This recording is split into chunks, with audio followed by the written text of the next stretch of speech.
live from Davos. Join us all week for our tips in Davos. O evento terá meeting of the World Economic Forum is underway. One path forward in today's geopolitical headline. using generative AI. One of the key topics here in Davos this year.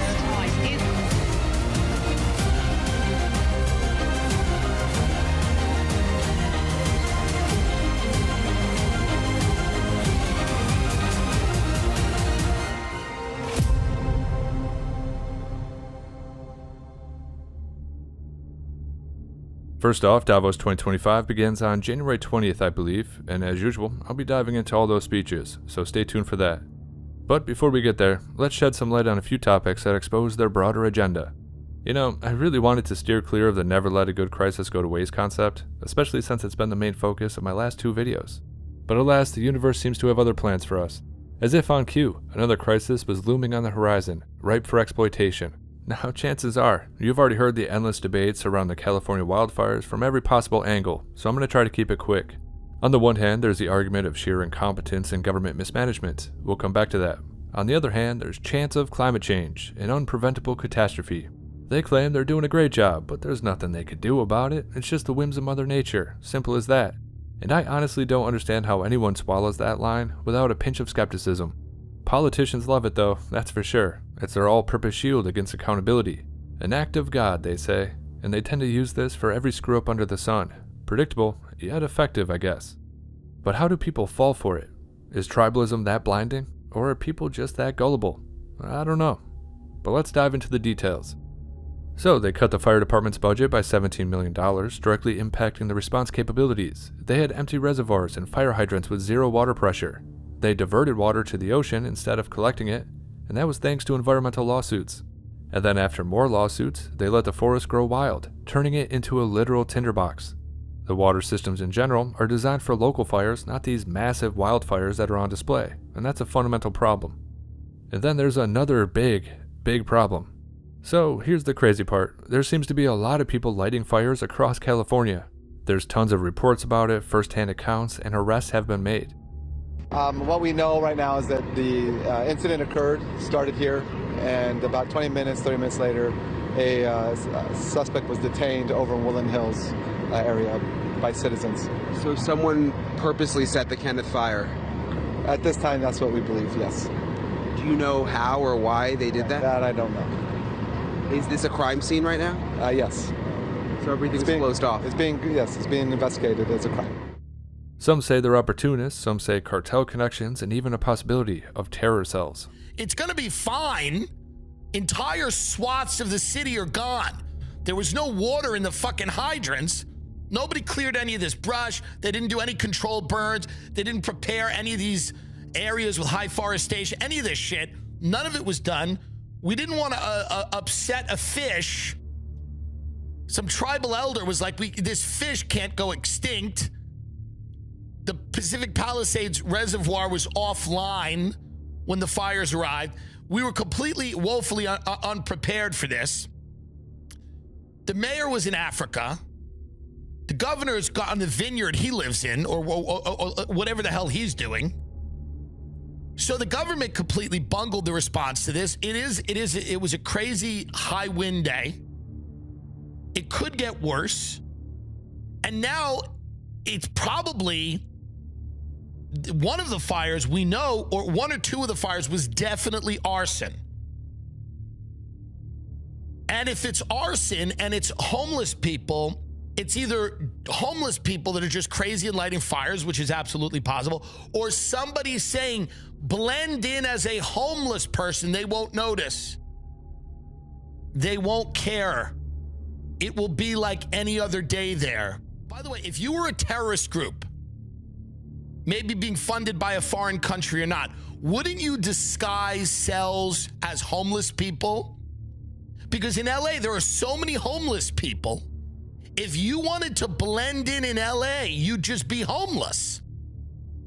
So if I'm a foreign country and I'm talking to my terrorist cells and I go, guys, in order to blend into this society, you must shit on the street and be homeless, and no one, and they're going to go, wait a minute, isn't that a tell? Won't we get arrested immediately? Won't that give us away? I go, no. You're the safest people in the town.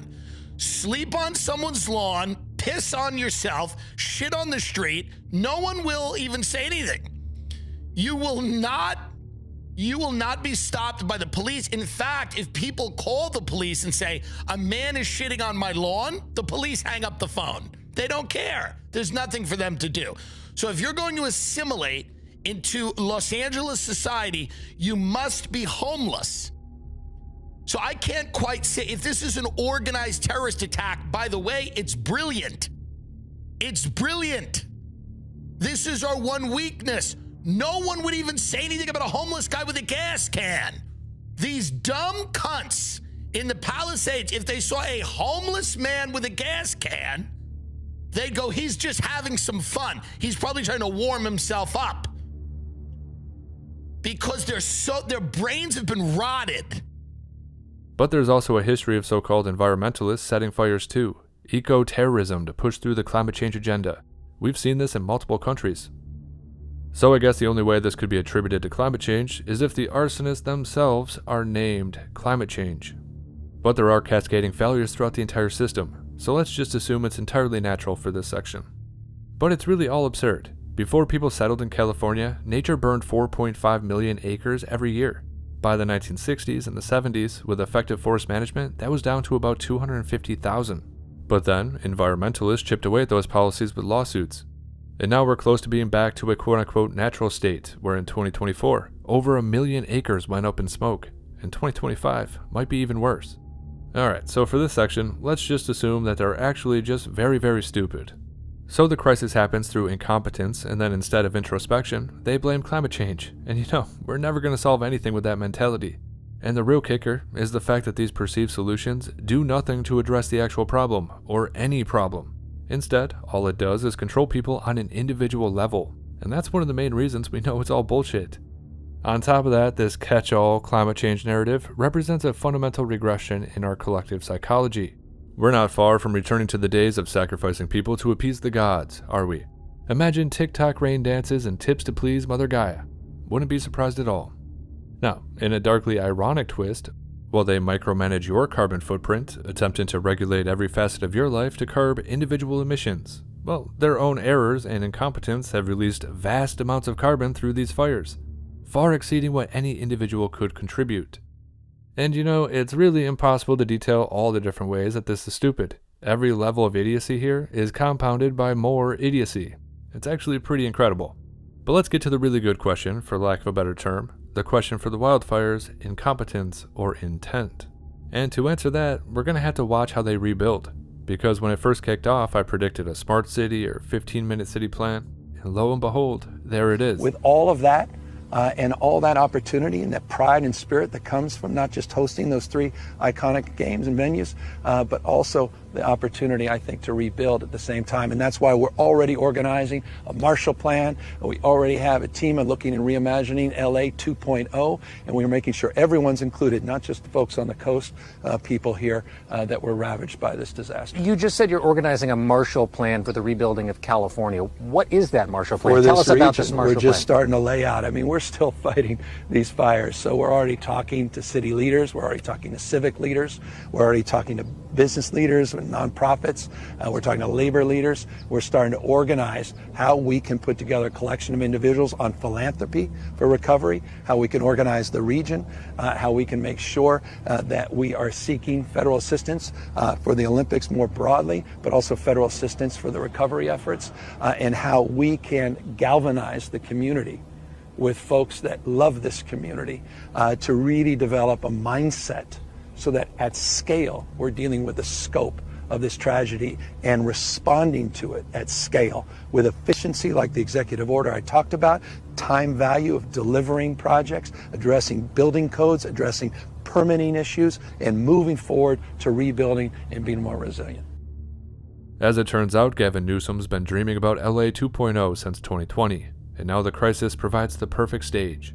And this is really the main point from the last 2 videos. The gray area of intent. They create the chaos with obviously terrible policies, creating the environment for something bad to happen. And then once it does, well, that's when they swoop in with their solution. It also gives them plausible deniability. No, that was not intentional, we're just stupid. Oh, alright, great argument. But I contend the goal was always to drive people to that selected solution. And on top of that, this transformation of cities into a technocratic dystopian hellscape takes many forms, and it's done through a couple different projects. First, let's take a look at some of the cities on the C40 Global Smart City list. We have Austin, Boston, Chicago, Houston, LA, Miami, New Orleans, New York City, Philadelphia, Portland, San Francisco, Seattle, and Washington, D.C. So I'll ask you, which city is going to be next in line for an unfortunate event? Take your pick. The plan seems to follow a script. Create chaos and then present your solution. And you all know this. It's transparent and obvious. However, it's always about the Davos dream, transforming urban landscapes into surveillance hubs, all under the guise of some utopian ideal. The fabled plan for a technocratic society. They've had their eyes on LA for quite some time too. Here's Klaus Schwab talking about his plans to transform LA. 20th Governance Summit. You will use an app like Uber, but not anymore to call some driver, but an automatically guided car, a self-driven car, will come to your hotel or wherever you are and will bring you to the airport. No, Los Angeles is one of the cities with the heaviest traffic, who told me in 2030 Los Angeles will be private car driven free. And this will allow to transform highways into parks and other public spheres. Hell, you guys all know about his plan to outlaw private car ownership, right? And of course, California has been implementing policies to do exactly that. So I'm not really surprised by Klaus Schwab talking about turning highways into parks. However, I'd bet they're only going to be accessible with acceptable social credit scores, no doubt. As usual though, there's more. Do you happen to remember their plan to outlaw private property? Well, we're kind of seeing that come to fruition too, with zoning changes to the areas affected by the fires. The most interesting element of my conversation with Mr. Giacoletti was when he talked about the possibility of, as we start rebuilding, starting to relax some of the zoning laws, especially in a more working class neighborhood like Altadena, so that rather than putting up single family residences, especially on parcels where people might not have the wherewithal to rebuild at all, we allow developers to start putting up duplexes and apartments. In other words, increasing density, but also increasing more housing. It's all about cramming the population into rentable units. And yeah, BlackRock is salivating. Now, we have talked about the C40 Global City list, but really, there's other projects in place with the same exact goal.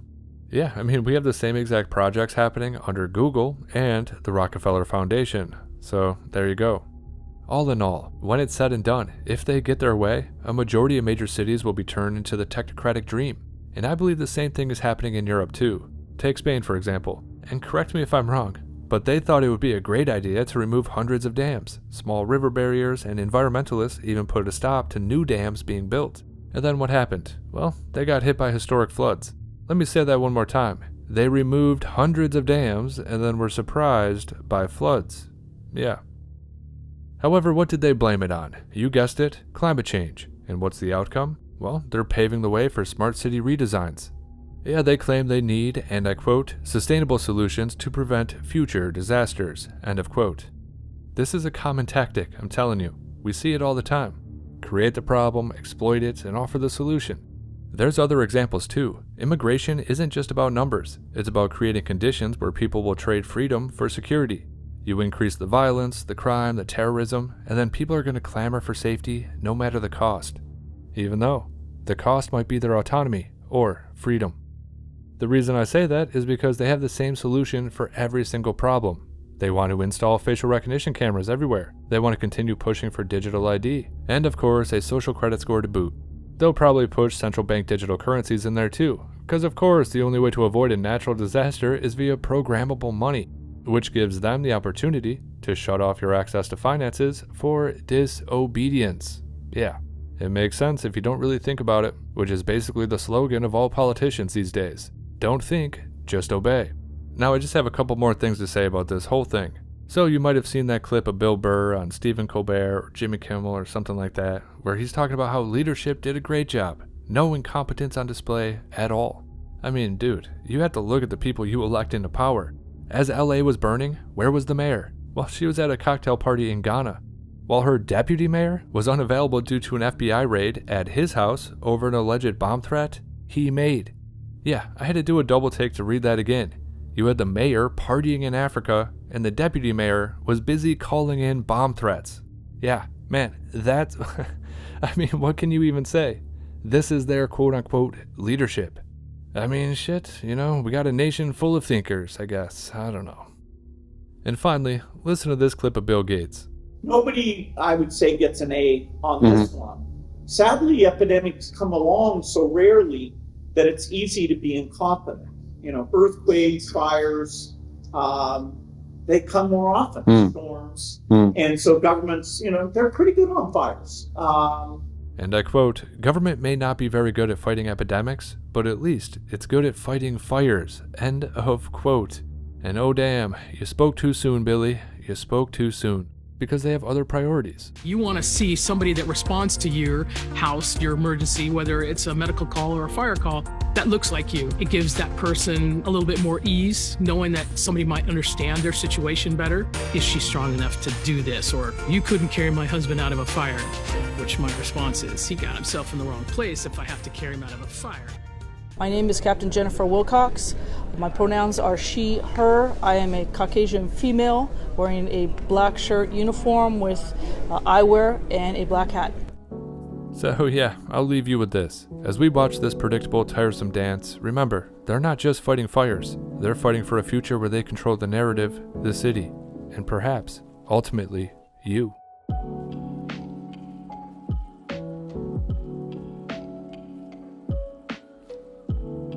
Once again, this is HelioWave. If you like the content, like, comment, and subscribe. Share the video if you want to. If you're in a position to, consider subscribing on Locals, or you could use PayPal. As always, make sure you disobey those true fascistas, and yes, I do hope you have a good night.